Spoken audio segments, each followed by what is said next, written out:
Just me, a place to be me, where you get to experience life. 'Cause life is a journey, not a guided tour. If you want the rainbow, you have to go through the rain. Welcome back, guys. Thank you so much for joining Just Me podcast, where we talk about all things mental wellness, relationships, and personal growth. Today, we're going to be talking about the transition from online dating to that first in person meetup. Y'all know that moving from the comfort of texting and DMs to sitting right across from someone face to face is a whole different ballgame. It most definitely is. And it comes with a lot of emotions, excitement, nervousness, and overthinking. And today we're going to unpack how mentally navigating this transition can help set us up for a good experience, regardless of the outcome. Okay, so let's start with this. Why does talking online feel so different from meeting in person? What is it about the transition that makes it tricky or overwhelming? I think that online we have more comfort, more time to craft the perfect message, add emojis, think about what we want to say before we respond. But in person, there's no backspace. So that alone can bring anxiety. Here, online we can build that image of what however we want to be. I want to be big, tall, short. It does not matter. Online, you don't see me, and I can create my own expectation. But reality doesn't really match it. And I think they call that like catfishing. You be like, oh, you said you was this, and then I come see you, and you're not what you said you was, or your picture don't look like it. Or you So got your basically, own house, but you really don't. You really live with somebody else. Hmm. what Tracy expresses, we have our comfort factor where we're able to manipulate things to make it seem as if it's something when it's not. Similar to what Sasha said too. And also, if we really think about it, texting can feel safe, because you can text, you can erase and text again. But in person interactions, it does require a whole lot of work. We have to be mindful of how people read us. So we need to be ensured that our body language is in congruent with what we're communicating, our tone, and also the energy that we bring within the conversation and within the interaction. And these are things that you cannot translate online. And that's a good point. And next week or later on in our segment, we definitely will be having a intimate conversation, candid conversation with someone who actually is experiencing the online dating, the caveats and the nuances of that. So definitely check us out later on in the month to get that snippet. So how do we mentally prepare ourselves for that shift? How do we keep from overhyping or over worrying about that first date? I know the one thing that I always say is to manage your expectations because we're quick to have high expectations or unrealistic expectations. So instead of having or setting high expectations, just go in with curiosity and not already have your conclusions about a certain person or a certain response that they should be doing. Just go in knowing that you're going in trying to get to know that person, opposed to already saying this is how he or she is. So what I'm hearing, Tracy, is just give yourself grace. It's okay to be nervous because remember, this is your first time meeting this person. So allow yourself grace. And one good thing about this situation is that they may be feeling the same way because this is their first time meeting you. You absolutely right. Absolutely right. So okay, we finished with all the chit chat online. Now it's time for the face to face. Now it's time to sit across from that person. How do you shift from texting to the real conversation because it's a different animal? Well, one thing to remember is that a good conversation is like a game of catch. It's very important that you process, what is it you're wanting out of the conversation so you can model what you want. It's almost like you're throwing the ball to someone and they're throwing it back. So we just need to be mindful that if conversation is very important to you and getting to know this person is very important to you, it cannot be one-sided. Definitely, definitely. So if one person is doing all the speaking, really try to listen in and engage with them, but then also think about what you want out of this experience. So you don't just have to rely on the same things that you guys have been talking about online. Get a little creative. Think about what you want out of a partner, or what you want out of this experience. So if intimacy is really what you're looking for and interested in, then some of your questions to this person may be around intimacy. Well, what does intimacy look like? What did it look like in your previous relationship? Is it important to you? How do you see intimacy looking like in your future relationships? And that will allow for that natural conversation.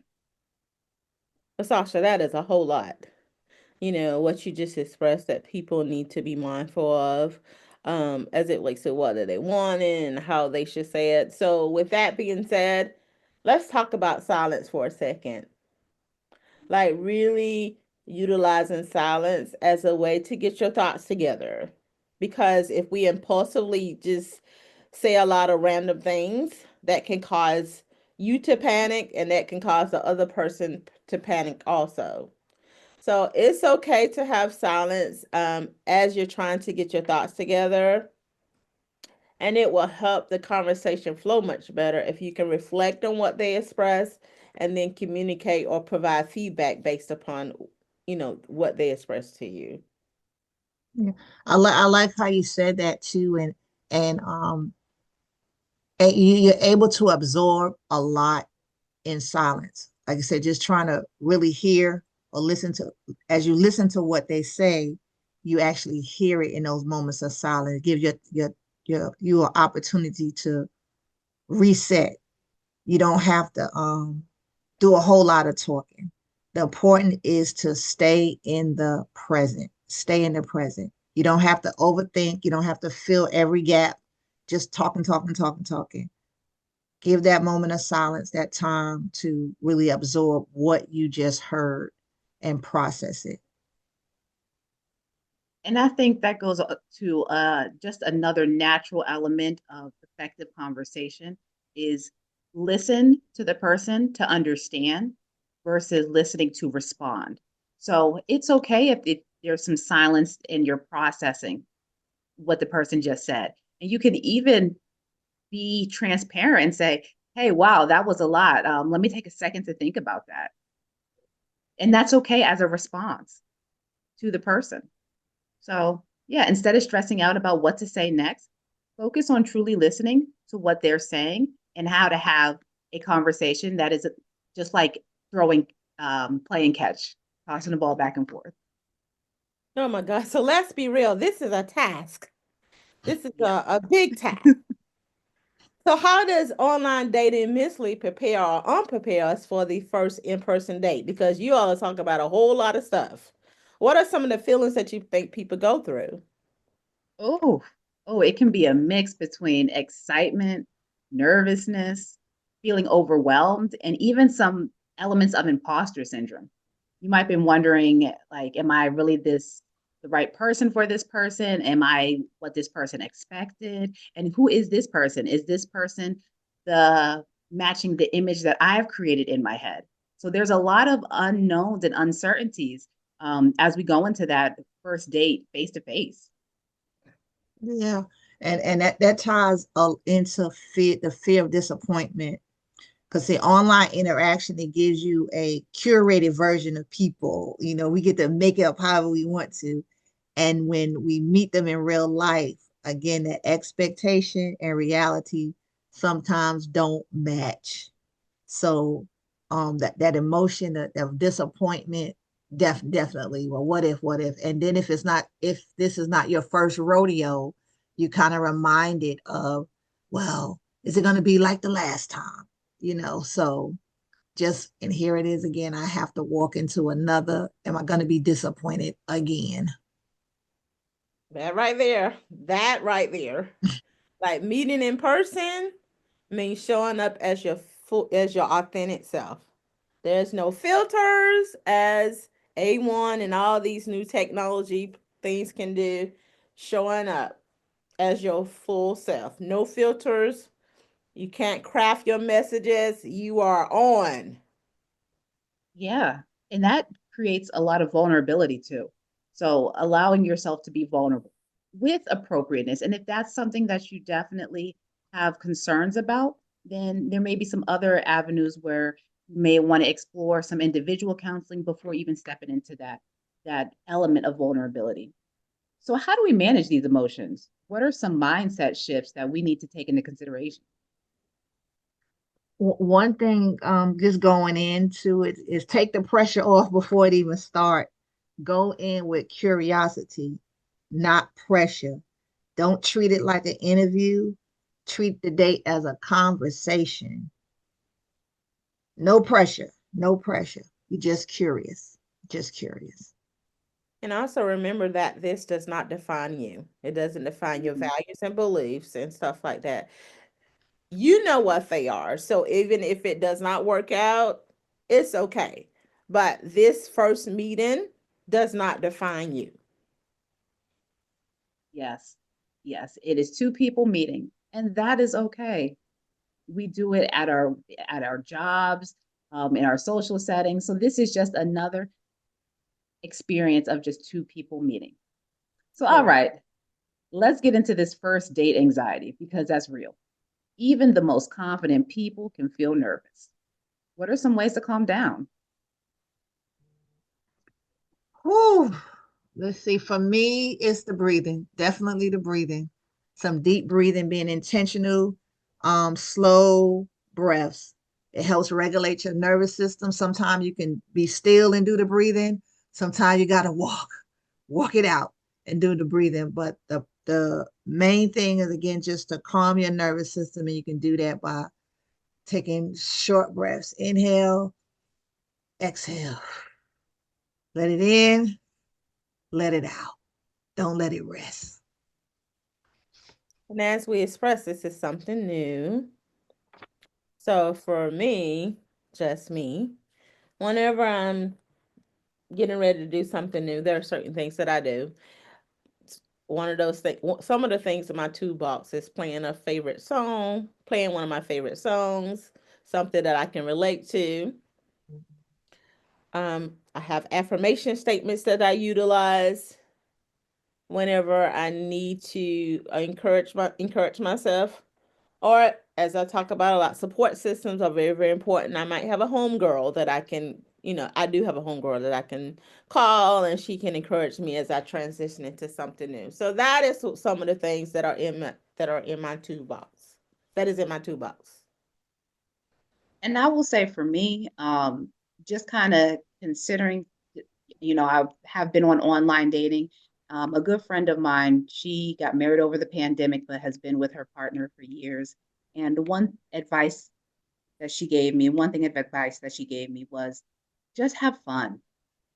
There's no pressure. This is not an audition. You are not auditioning for a role or for a job. Girl, just have fun. You just trying to check the vibe, see if the vibe is cool to move on to that next level. Because online conversations are different than face-to-face conversations. So this is the second step to the vibe check. Yeah, I like that. We say that vibe. And sometimes that first date, the vibe is not really there. You like, Mhm. and I know just professionally in dealing with clients, oftentimes doing an interview, you find out like when they first meet up, it's like, oh, I didn't like how they talk. I didn't like what she was wearing. He was too silly. He was this or he was that. And then 2 years later, they've been married or whatever. So, because something happened on a connection. I recently married a couple with that same story, and they shared that it took a ride home in the snow for 2 hours. They were together, and during that conversation, that's when the connection happened. But they were around each other for months prior to, no connection. So the wow factor might not always happen immediately, which is okay. So don't be discouraged by that. But a relationship still can develop again when you get to know a person, more conversations as you go. Oh, that's a lot. That's a lot of mental and emotional energy that you Mhm. have to utilize. So, what are some boundaries people should set when moving from online to in-person dating? Well, I would say first, definitely create a time limit. So I can remember when I started originally going out on dates and exploring the dating life. I used to tell a friend of mine, call me about 30 minutes into this date so that if I need to get out of this situation, you are my excuse to get out. Now, since I have aged and practice my communication a little better, it's okay to set up dates at a coffee shop or just for short meetups. It does not have to be an hour and a half or a 5 hour long meetup as a first date. You don't have to go sit through an hour and a half long movie. You don't have to sit through a 3.5 hour long concert and the vibe ain't good between you two. So do a coffee shop, very intimate setting where you can sit across from the person, have a conversation. Once your coffee, tea is done, it's time to go. And that's okay. That way you still allow yourself time to feel the vibe, but then also enough time to say, hey, it was nice to meet you and not be disrespectful. So set a time limit. I think you and all America use that same trick. 30 minutes in, you get a phone call, be like, oh, I already know that. But you gave them 30 minutes. Some people only get 10, 15. Like they keep the car running and be like, if I'm going to the bathroom and don't come back. So you give a person a whole lot of grace. I love that. I love that for sure. But on top of that, I would add to say protect your peace. Make sure you Mm. protect your peace. Don't get overwhelmed in the situation. If that means backing off from going to the app for a day or a week, then just do that. But whatever you got to do, protect your peace, especially if it start to be overwhelming. You don't have to accept every one that comes through. Swipe left. You don't even have to go through the motion. Just stay off the app for just a few, just to get grounded again. And also, you have to be intentional with really processing what just happened. So we want to be mindful as it relates to how we felt after the encounter. And you can ask yourself questions like, did it drain you? Did it excite you? How you feel afterwards says a lot as it relates to if this is something that you will want to continue to move forward with, or what you would do different if you continue to move forward. So really be intentional with evaluating what just happened. And I like what you said there, Miss Smith, about if this is not a good vibe or if this encounter was not the best for you, if it was draining, looking at what can happen differently next time because we don't want to keep making the same hiccups over and over and over. We want to grow from our experiences. So, all right, guys, this has been such a real conversation. Let's do a final takeaway for our listeners. What I would leave for a takeaway is I think Miss Smith, you were saying it a lot when you're experiencing something new. Don't let your nerves get the best of you. Everyone's going to be nervous, but don't let that stop you from experiencing something new. And that dating is not a performance, it's a journey.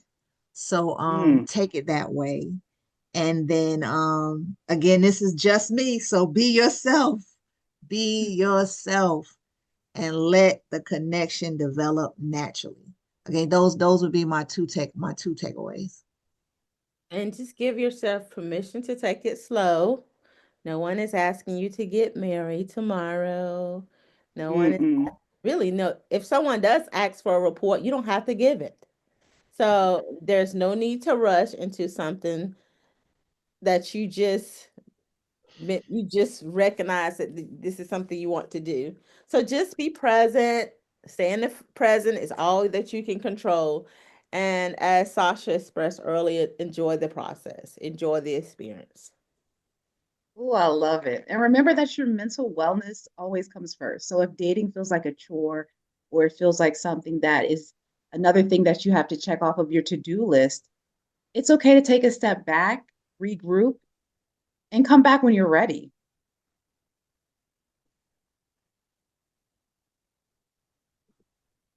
I already gave my 2, but I'm going to add one more. And I pray I'm not taking it from nobody. But protect your peace. Protect your peace. If something feels off, trust your instincts. Your mental wellness matters more than forcing a connection. Protect your peace. Going in with curiosity, no pressure. Let the connection develop naturally.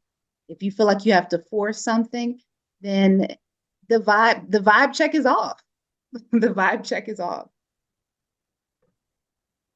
So So have fun go ahead. with this.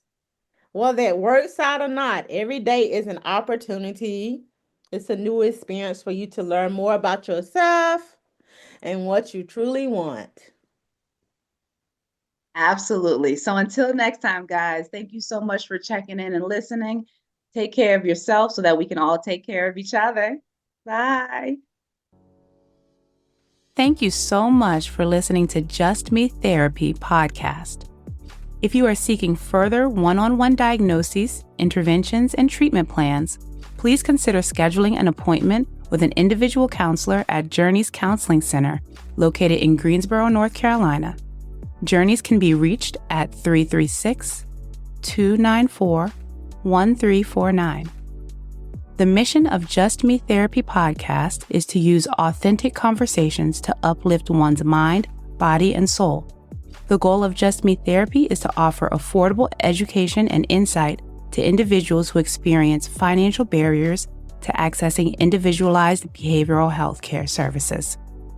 With that being said, the information, including opinions, advice, and recommendations discussed in this podcast, are intended for individual, informational, and educational purposes only.